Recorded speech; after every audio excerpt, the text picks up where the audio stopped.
Mr. Chair, the only time that I learned of the Double J construction was through a staff of mine na recommended me this group to fix my veranda on the 5th floor, Mr. Chair.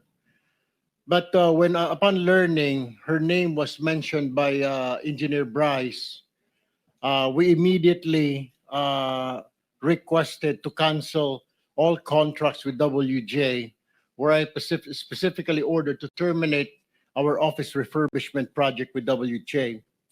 And also, that was on September 9, Mr. Chair. And then on September 11, I issued another memo asking for an incident report to all concerned employees, specifically the friend of the Double J Construction, Mina Jose. And on September 18th, I passed an internal policy for gate pass and visitors pass requests na wala po muna kami natanggapin ng mga bisita because of that. Mr. Chair, this representation is willing to submit all the documents. The memo stated dated September 9, memo September 11, memo September 18, and of course the drawing submitted by Ms. Mina Jose for the refurbishment of my veranda on the 5th floor. Also, some contracts we're willing to submit for in this committee, Mr. Chair. Mr. Chair, may I also add that we'll be submitting a screenshot of the text message between my staff and Ms. Mina Jose. Where was she during that time? Dahil doon po sa text message, sinabi niya dumaan pa sa broom.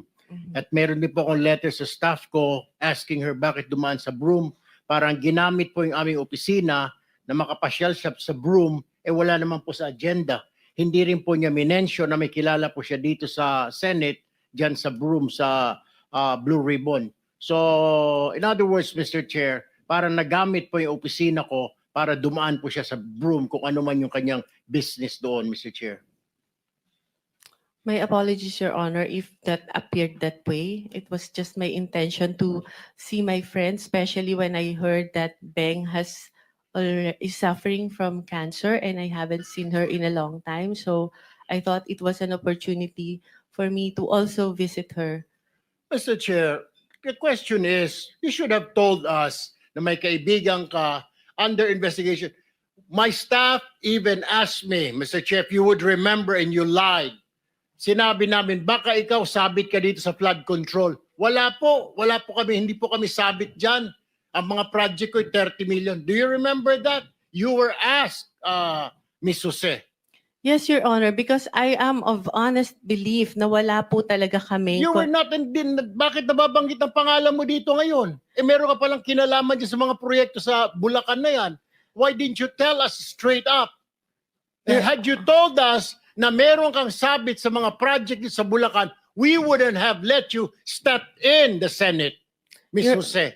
Your Honor, prior to the text message that was shared by Bryce, nagulat po talaga ako dahil wala po kaming pinasukang project. We never joined any bidding. We never submitted any documents. Hindi nga po Mr. Chair, sinasabi parang lumalabas na isa ka sa conduit, isa ka sa mga sabit na nagdala ng pera, something to that effect. Hindi ko naman sinasabi na kasama ka sa proyekto, pero sabit ka sa problema sa flood control. You should have told us. You should have informed my staff na pumunta ka rito na dadaan po muna ako. How hard is that to say? Pakisabi kay Senator, dadaanan ko muna yung kaibigan ko sa broom na may sakit na cancer. Why didn't you do that, Ms. Jose, Mr. Chair? Your Honor, I don't think Senator Erwin is privy to the conversation with the staff, Yes, yeah. to whom I have mentioned before. Senator this Erwin, please no.